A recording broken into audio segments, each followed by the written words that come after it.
سورۃ الکہف قرآن پاک کی اہم ترین سورتوں میں سے ہے. اسے ہر جمعہ پڑھنے کی تاکید ہے. جو شخص اسے ہر جمعہ کے روز پڑھے اس کے بارے میں نبی صلی اللہ علیہ وسلم نے فرمایا کہ جو جمعہ کے دن اس کی تلاوت کرے گا تو آئندہ جمعے تک اس کے لیے ایک خاص نور کی روشنی رہے گی، یعنی اللہ تعالیٰ اسے اپنی طرف سے ایک خاص روشنی عطا کریں گے.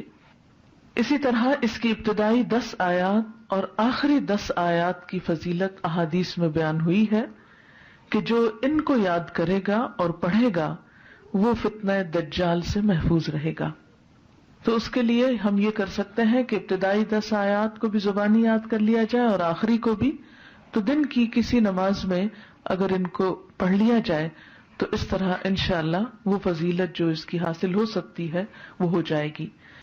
حضرت عائشہ رضی اللہ عنہا کی روایت سے حدیث میں آیا ہے، اور یہ حدیث بھی ضعیف جداً ہے، صرف ضعیف نہیں بلکہ ضعیف بھی بہت زیادہ ضعیف ہے، لیکن اس کا آخری حصہ جو ہے وہ صحیح مسلم میں آیا ہے، وہ میں وہاں آپ کو بیان کر دوں گی.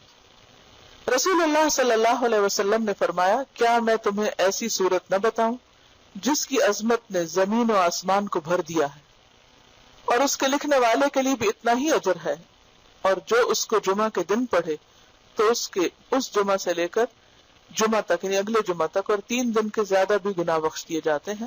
اور جو آدمی سوتے وقت اس کی آخری 5 آیتیں پڑھے تو وہ رات کے جس حصے میں بھی اٹھنا چاہے گا اللہ اسے اٹھائے گا. تو لوگوں نے کہا ہاں اللہ کے رسول صلی اللہ علیہ وسلم ضرور بتائیے، تو آپ نے فرمایا سورۃ کہف. بہرحال ایک اور حدیث میں، اب یہ جو حدیث ہے یہ صحیح مسلم کی ہے کہ جو اسے جمعہ کے دن یا جمعہ کی رات میں پڑھے گا، یعنی جمعہ کی رات وہی جو جمعہ سے پہلے آ جاتی، وہ فتنے سے محفوظ رہے گا. اور ایک اور بات سے پتہ چلتا ہے کہ فتنہ دجال سے محفوظ رہے گا. اور اس کی جو پہلی 10 آیتوں سے متعلق حدیث ہے وہ بھی صحیح ہے کہ جو شخص اس کی پہلی 10 آیتیں پڑھے گا، یاد کرے گا، وہ فتنہ دجال سے محفوظ رہے گا. اسی طرح اس کے پڑھنے سے گھر میں سکینت اور برکت نازل ہوتی ہے. ایک مرتبہ ایک صحابی نے سورہ کہف پڑھی، گھر میں ایک جانور بھی تھا، وہ بدکنا شروع ہو گیا.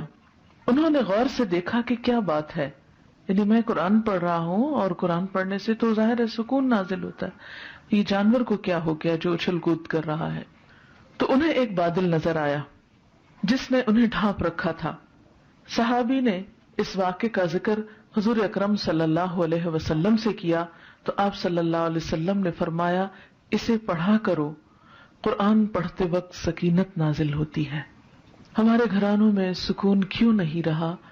اس میں بہت سی وجوہات میں سے ایک وجہ یہ بھی ہے کہ میوزک کی آوازیں تو دن رات بلند ہوتی ہیں لیکن قرآن کی تلاوت کی آواز کم ہی سنائی دیتی ہے.